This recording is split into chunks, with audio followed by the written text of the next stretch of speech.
ማን አንተ እለዋለሁ። ሳኮምባ አንተ ማን ነህ? የምታገኘውን ገንዘብ ነህ? የምትለብሰው ነህ? የምትጠጣው ነህ? የምትዝናናበትን ቦታ ነህ? ማን ነህ?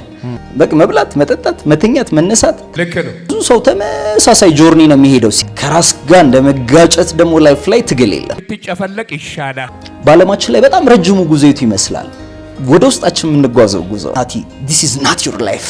አልፌ ከፈጣሪ ጋር ተጋጨ እና እሱ ቤዚክ ኩዌሽኖችን ውስጥ ያስነሳ ነበር። the first question በጣም እኔ ቤዚክ ኩዌሽን ውስጥ የሚመጣው በጊዜው ምንድነው? ማን አንተ እለዋለሁ ራሴን። ማለት አንተ ማን ነህ?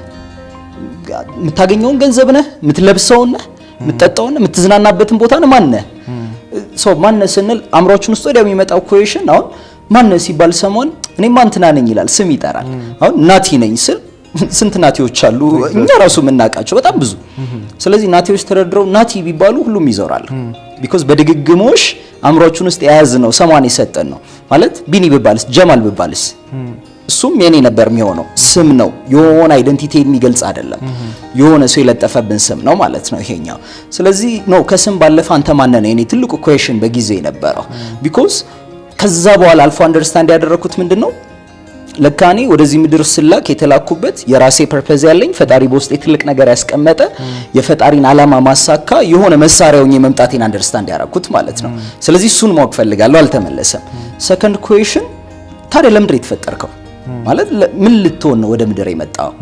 በቃ መብላት፣ መጠጣት፣ መተኛት፣ መነሳት፣ ተመሳሳይ ሰርክል ኦፍ ላይፍ፣ መውጣት፣ ስራ መስራት ምናምን። ብዙ ሰው ተመሳሳይ ጆርኒ ነው የሚሄደው ሲሄድ ራሱ ማለት ነው። አንድ አይነት መብላት፣ መጠጣት፣ መተኛት፣ መነሳት ምናምን። ሶ ሰርክሉ ተመሳሳይ ሲሆን ላይፍ ራሱ ቦሪንግ ይሆናል፣ ያሰለቻል። አንድ አይነት ነገር ይሆንብናል። መሰልቸታችን እየበዛ ይመጣልና እኔ በዛ ሰዓት ላይ በጣም ላይፍ ሰልችቶኝ ነበር። ላይፍ ሰልችቶኝ ነበር ማለት እስከምን ካልከኝ በህይወት ጊቭ አፕ እስከማድረግ በቃ እነዚህ ኩዌሽኖች ካልተመለሱልኝ እነዚህን መመለስ የሚችል ሰው አጠገቤ ከሌለ በኔ መኖር ታዲያ ምን ጥቅም አለው?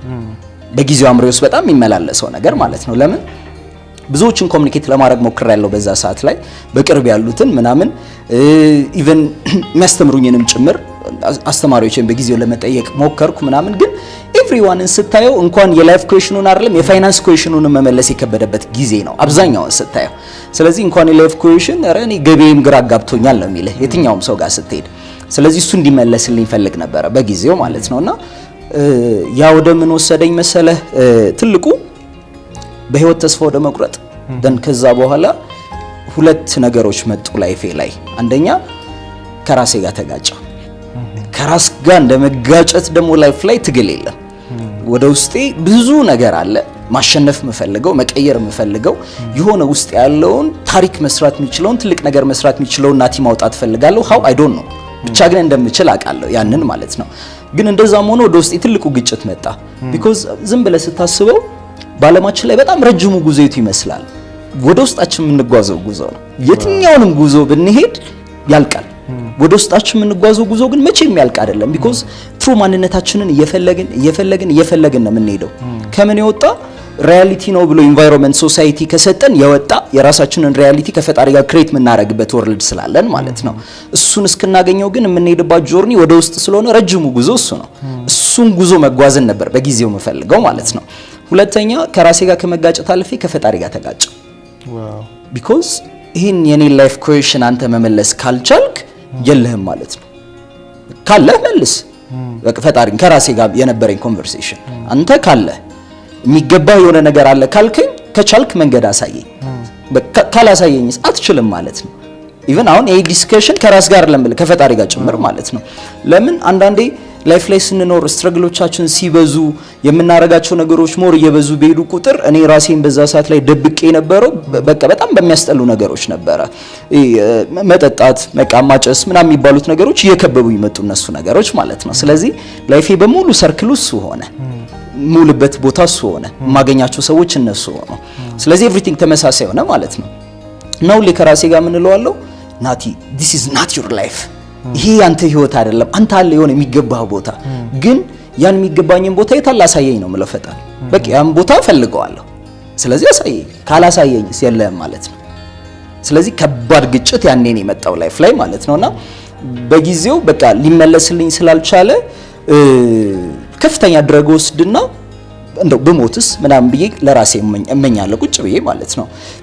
አንዳንዴ ከፍተኛ ነገር ወስጄ ወይ 24 ሰዓት ያክል ተኛለሁ በዛው ብሄድ ምናምን የሚል ነገር ለምን በቃ ላይፍ ላይ ጊቭ አፕ አድርጌያለሁ በጊዜው ምንም ነገር አይመጣም መኖሬም መሞቴም ጥቅም እንደሌለው ነበር በጊዜው አንደርስታንድ ያደረኩት።